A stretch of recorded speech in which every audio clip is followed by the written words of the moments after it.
మరి నేను నియోజకవర్గంలో మీ పాత్ర ఎలా ఉండబోతుంది? అందరికీ నమస్కారం. ప్రేక్షకులు నాతో డిబేట్లో పాల్గొంటున్న పెద్దలకు, వాస్తవానికి కాంగ్రెస్ పార్టీ ఎవరికి పదవి ఇవ్వాలా, ఎవరికి పదవి ఇవ్వద్దు, ఏ పదవి ఇవ్వాలా, అది వాళ్ళ అంతర్గత విషయం. ఏమైనా చేసుకోరు, మనకు అనవసరం.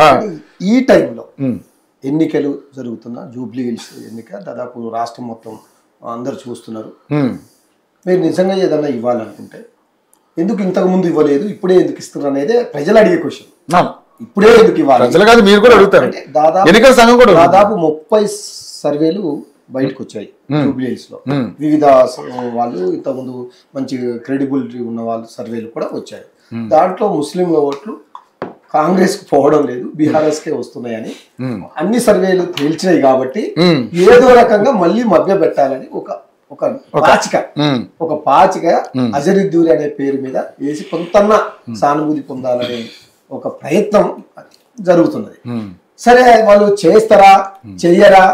అజరుద్దూరిని ఒకవేళ చేసి ఉంటే ఇంతకుముందే చేసి ఉండాలి కదా, ఎమ్మెల్యేగా చేసి ఉండాలి కదా. లేదు, ఎమ్మెల్యేగా జూబ్లీ హిల్స్ కో పోటీ చేసి ఓడిపోయిన వ్యక్తికి టికెట్ ఇవ్వచ్చు కదా, ఎందుకు ఇవ్వలేదు? టికెట్ ఇవ్వకుండా మళ్ళా మంత్రి ఎమ్మెల్సీ ఇవ్వచ్చు కదా, ఎందుకు ఇవ్వలేదు? ముగ్గురు ఎమ్మెల్యే మంత్రుల్ని చేశారు కదా, ఆ టైంలో ఎందుకు ఇవ్వలేదు? ఈ టైంలో అంటే ఖచ్చితంగా అధికార దుర్వినియోగం జరుగుతున్నది అనేది దాంట్లో ఎలాంటి సందేహం లేదు. దానికి ఇంకోటి ఏంది, బీజేపీ తానే అంటే కాంగ్రెస్ తందాన అన్నట్టు కాంగ్రెస్ ఒక మాట అన్నదో లేదో వీళ్ళు, ఎందుకంటే అది ఆపాలని చూడాలని వీళ్ళిద్దరు అంటే తోడు దొంగలుగా, అంటే కొత్తూరు రాజకీయాలు.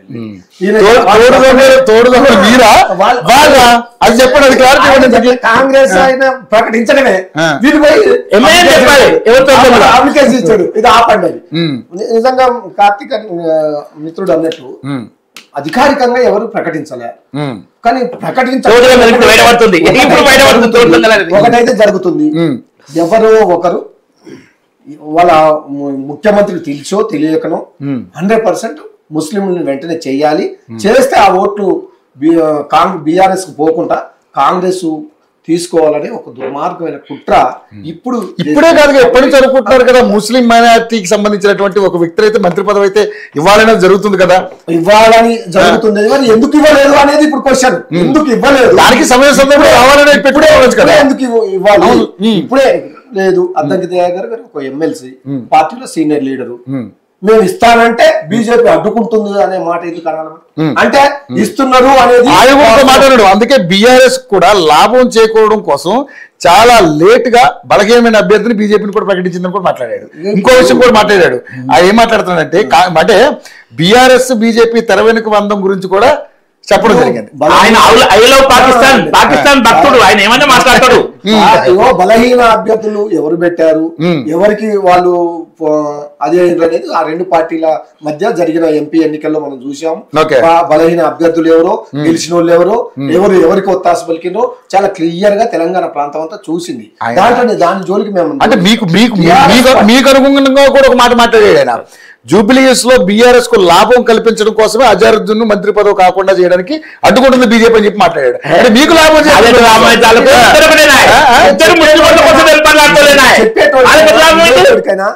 ఇప్పుడు వాళ్ళు పోటీ చేస్తున్నారు, బీజేపీ వాళ్ళు, కాంగ్రెస్ పోటీ చేస్తుంది, బీఆర్ఎస్ సీట్ ఇది.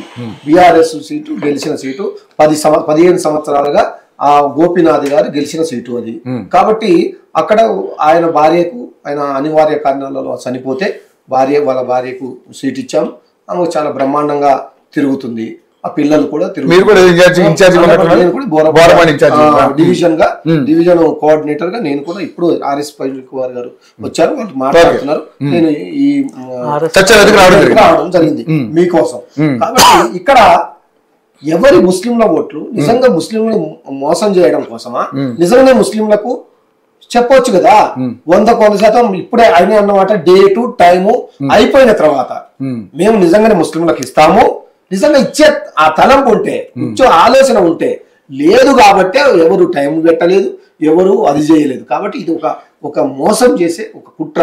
ఓట్లు పొందాలి, అజరుద్దీన్ గారికి అది ఇస్తున్నాము, ఇంకో ముస్లిం వ్యక్తికి ఇది ఇస్తున్నాము అని చెప్పి తద్వారా ఓట్లు పొందాలనే ఒక దుర్మార్గమైన కుట్ర తప్ప ఇక్కడ ముస్లిం మైనారిటీకి సంబంధించినటువంటి వాళ్ళందరూ కూడా అజరుద్దీన్తో సహా నిన్న ముఖ్యమంత్రి గారిని కలవడం జరిగింది, కాబట్టి ఒక మీటింగ్ కూడా వాళ్ళు కండక్ట్ చేయడం జరిగింది. వాళ్ళకి అంటే ఆ ప్రపోజల్ ఏమంటున్నా, ఇవన్నీ జరుగుతున్నాయి ఒక కుట్రనే. ఒకవేళ ఇస్తే డేట్ పెట్టొచ్చు, ఇవ్వచ్చు ఆఫ్టర్ ఎలక్షన్. ఎట్లా ఇప్పుడు మంత్రి ఒక ముస్లిం 1,25,000 30,000 ఉన్న ఓట్లు ఒక పోటీ చేసిన వ్యక్తిని ఒక పదవి ఇస్తున్నట్టే కోడ్ ఆఫ్ కండక్ట్ కాదా అది?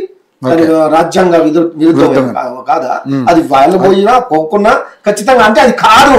ఇప్పుడు బీసీ రిజర్వేషన్లు ఎక్కడైతే పోరాడాలో అక్కడ పోరాడకుండా, ఎక్కడైతే కొట్లాడాలో అక్కడ కొట్లాడకుండా ఉత్తరాన్ని మసిపూసి మారేడుగా చేసే ప్రయత్నం చేసారో సేమ్ ఈ మంత్రి పదవి కూడా ఆ పాచిక కూడా చెల్లదు. అంటే ఇప్పుడు నవీన్ యాదవ్ అనే బీసీ క్యాండిడేట్ పెట్టడం కూడా ఇది రాజకీయ కుట్ర అంటారా?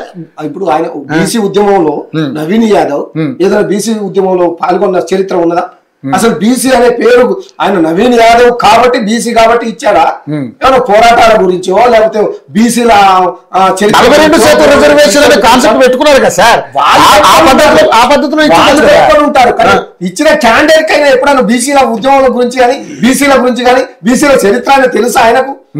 కాబట్టి ఆయన బీసీ కోసమే చేస్తున్నారు అనేది చాలా అది బీసీల ఓట్లు ఆయనకు వచ్చేది లేదు, ఆయన చచ్చేది లేదు. ఆయన ఏదో బెదిరించి రాజకీయాలు చేస్తారంటే ఇక్కడ కుదరదు. నిన్న అంటున్నాడు ఏ లీడర్లను కూడా మేము ఇది జూబ్లీ హిల్స్ నా అడ్డా, నేను కూడా నాకు కూడా జూబ్లీ హిల్స్ లో ఇల్లు ఉన్నది, నేను కూడా బీఆర్ఎస్ పార్టీ మేము ఉత్తోళం అనుకుంటున్నా. తెలంగాణ ఉద్యమంలో దాదాపు 100 కేసులు 100 సార్లు జైలుకు పోయి ఉన్నవాళ్ళం. భయపడతామా? ఇట్లాంటి చిల్లర లాంటిలకు భయపడి మూసుకొని వెళ్ళిపోతామా? మీ లీడర్లు తిరగనీయం, మీ ఇళ్లలో కూడా పోనీయం అని అంటే భయపడేటోడు ఎవడు ఉన్నాడు ఈడ? రాజ్యాంగ విరుద్ధంగా మాట్లాడుతున్నారు. మీకు ఒక కంటెస్టెడ్ క్యాండిడేట్, మీరు క్యాండిడేట్ అనేటప్పుడు చాలా హుందాగా ఉండాలి, రాజ్యాంగానికి కట్టుబడి ఉండాలి. బెదిరింపులతోటి ఓట్లు పొందుకుంటాం అంటే ఇక్కడ ప్రజలు ఎవరు చూస్తూ ఊరుకోరు. ప్రజలు చాలా ఆల్రెడీ క్లియర్ అయిపోయారు. ఇవాళనే జూపల్లి కృష్ణారావు గారికి మీకు కూడా వీడియో వచ్చి ఉంటది. ఒక ముసలమ్మ నిలదీసి అడిగింది, అయ్యా నువ్వు 4,000 రూపాయలు పెన్షన్ ఇస్తారంటే మేము ఓట్లు వేసాము, మరి ఇయ్యలేదు, మరి ఎందుకు వచ్చినావు నువ్వు అని చాలా క్లియర్ గా కేటగిరీ చాలా వైరల్ అవుతుంది. అంటే అంటే తిరుగుబాటు అనేది పెద్దల నుండి చిన్నల వరకు ఈ 2 సంవత్సరాలనే వచ్చింది. ఇక్కడ ఏ కార్యకర్త అడిగితే జరిగిన దాక్షాత్తు చాలా పెద్ద వైరల్ అవుతుంది. అక్కడ ఆమె ఏ మాత్రం భయపడలేదు, చాలా క్లియర్ గా చెప్తానో ఎవరో మాట్లాడిస్తానో. చాలా మంది అంటారు మీరు యూట్యూబ్ లలో ఫేస్బుక్ లలో మాట్లాడుతున్నారు. 2023 ఎన్నికల్లో అది కూడా ఎమ్మెల్యేలను ఉరికించి కొట్టింది కూడా ఎప్పుడు భయపడలేదు. ఉరికించి కొట్టింది మా కాలి ప్రశ్న అడిగింది, అడిగినంత మాత్రం ఎప్పుడు ఏం జరిగింది, గతంలో ఏం జరిగింది, ఇప్పుడు కొన్ని తప్పులు మేము చేసాము కాబట్టి ఓడిపోయాము, మేము ప్రతిపక్షంలో ఉన్నాం, మీరు చేస్తా అన్నారు చేయడం లేదని అడుగుతున్నాం. మేము అడిగే హక్కు ఉన్నది మాకు, మేము అడుగుతున్నాం. ఇప్పుడు ప్రజలు అడుగుతున్నారు, ప్రజలు అడగడమే కాదు ఇప్పుడు తిరగబడుతున్నారు. ఎందుకంటే 2 సంవత్సరాలు అయిపోయింది కదా, మీరు అదే ఇచ్చేది ముస్లింలకు ఏదైనా ఇస్తా అనుకుంటే ఎందుకు? మేము చేశాము, ముస్లింలను డిప్యూటీ సీఎం చేసాం, హోం మంత్రిని చేసాం, రెవెన్యూ శాఖ మంత్రిని చేసాం, మంచి చైర్మన్లు ఇచ్చాం. మరి మీరు కూడా ఎవరు ఇవ్వద్దన్నారు? 75-80% ఓన్లీ రెడ్డిలకే ఇచ్చారు. 12% రిజర్వేషన్.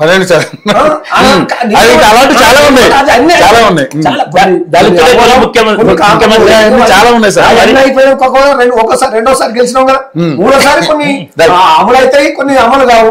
ఈ సాక్షాత్తు ముఖ్యమంత్రి నిన్న మాట్లాడిండు, నేనేం దేవుణ్ణి కాదు, నేను చెప్పినవన్నీ చేసే పరిస్థితి ఉండదు అంటే అర్థమైంది. ఏది చేయాలి కాబట్టి ఇప్పటికైనా వాస్తవాలు గమనించండి. ప్రజలు తిరుగుబడుతున్నారు ఖచ్చితంగా. ఈ రోజు చెప్తున్నాను, నేను నెల రోజుల నుంచి తిరుగుతున్నాను బోరబండలో.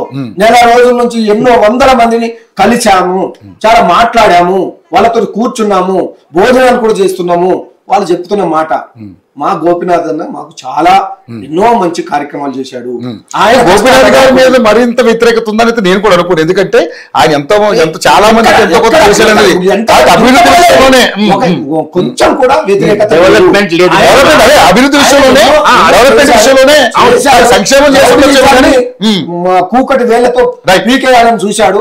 కాబట్టి మళ్ళీ రౌడీ రాజ్యం వస్తుంది. ఒకవేళ నవీన్ కుమార్ యాదవ్ గెలిస్తే మళ్ళీ ఇక వసూల దందాలు మొదలవుతాయి. ఇవి లేకుండా చేసిండు కాబట్టి ఇప్పుడు మళ్ళీ నవీన్ గారి మీద అటువంటి అభియోగాలు చేయడం అంటే ఆయన మీద అటువంటి అభియోగాలు ఉన్నాయనైతే నేనైతే అనుకోవట్లేదు. ఎందుకంటే యాదవ్ గారి మీద అన్నారంటే ఓకే వాళ్ళ తండ్రి వాళ్ళ బాబాయ్ వాళ్ళ మీద రౌడీ సీట్ ఉన్నాయి. దిలీప్ గారితో మాట్లాడుతున్నారు. యా దిలీప్ కుమార్ గారు నమస్కారం. సార్ ఎలా ఉంది మీ యాత్ర అంతవరకు?